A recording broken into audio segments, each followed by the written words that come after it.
Invité en plateau, Olivier Simelière, bonjour.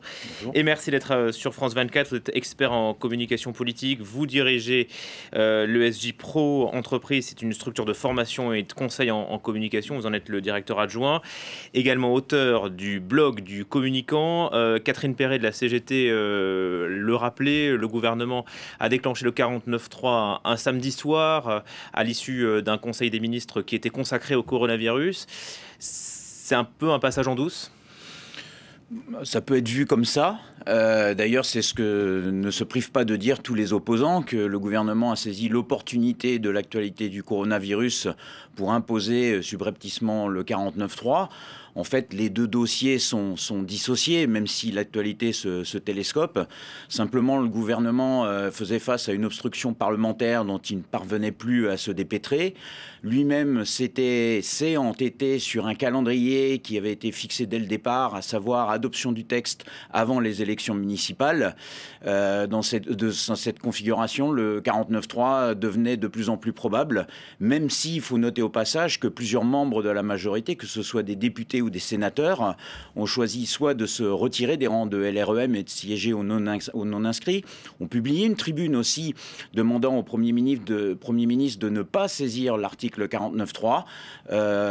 En tout état de cause, ça n'a pas porté et aujourd'hui, on se retrouve avec une nouvelle polémique. Mais c'est l'opposition, la France insoumise et les communistes, d'abord, qui ont poussé le gouvernement, à votre avis, à déclencher cet instrument ?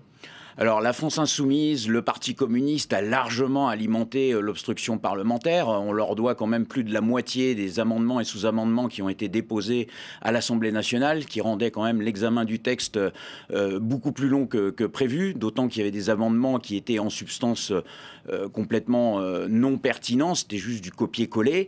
Ce qui est dommage, c'est que ça a mis aussi à la trappe par la même occasion d'autres amendements qui ont été déposés cette fois-ci par les Républicains, par le MoDem, par l'UDI, où là on parlait justement de la précarité, notamment un sujet très important, du financement également de ce projet de loi. Et, eh bien tout ça maintenant tombe à l'eau, en tout cas provisoirement, parce que ça va revenir après par le jeu de la procédure parlementaire, notamment au Sénat. Mais c'est vrai que l'opposition, là, a joué délibérément l'obstruction. Il savait très bien qu'à un moment donné, le gouvernement irait jusqu'au bout. Et Jean-Luc Mélenchon, même s'il rétropédale aujourd'hui en disant que c'est plutôt lui la victime, il n'y a pas si longtemps, c'est lui qui bravait tout le monde en disant de toute façon on ira jusqu'au bout. Le gouvernement donc passe en force avec ce 49.3 puisque la réforme des retraites passera sans vote. Est-ce que ça ne va pas à l'encontre de l'acte 2 qui a voulu Emmanuel Macron, plus de dialogue, plus de démocratie ? Clairement, là, on est, oui, à l'encontre. Il y a un vrai hiatus parce qu'entre les déclarations des uns et les actes des autres, on n'est absolument plus raccord. D'autant que le projet de loi des retraites était déjà un texte peu abouti, qui est devenu au fil du temps très illisible, avec des surenchères, des changements, des concessions, etc. Si bien qu'aujourd'hui, plus personne n'y comprend rien. Le gouvernement, d'ailleurs, à mon sens, a commis des erreurs de communication monumentales, puisque au départ, ils avaient quand même des cartes à jouer. Ils avaient plus de 2/3 des Français dans les sondages qui étaient plutôt favorables à une réforme des retraites, hormis certains points bien sûr, mais globalement il y avait un support.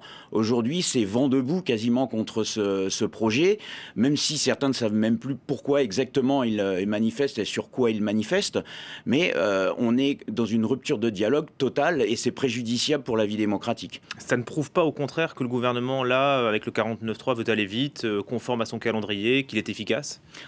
Ça, s'il y a une chose en tout cas où ils sont constants, c'est effectivement la volonté de respecter le calendrier. Mais on dit toujours ne pas confondre vitesse et précipitation. Malheureusement, ils sont partis dans cette optique en oubliant que le fond des choses, qui est quand même important, le fond des choses est toujours pas réglé et ça ne va pas aider à apaiser les débats pour la suite. Alors à chaque fois que le 49.3 est déclenché, c'est à peu près à chaque fois qu'il y a un nouveau président, ça a été le cas sous Sarkozy, sous Hollande, ça déclenche de vives réactions, notamment de l'opposition. Est-ce que ce 49.3 ne devrait pas être abandonné ?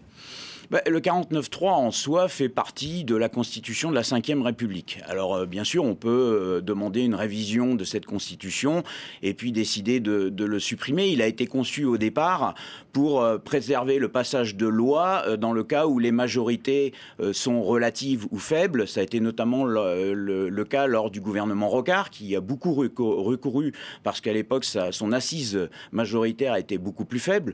En soi, c'est pas un article scandaleux. Après, c'est vrai qu'il peut être perçu comme un article où c'est du passage en force, où on coupe court au débat. Il y a d'autres techniques d'ailleurs et d'autres articles dans la Constitution qui permettent aussi de couper court à certains débats. Le 49.3, c'est peut-être un peu la bombe atomique, si j'ose dire, de la Constitution quand il s'agit de débats parlementaires.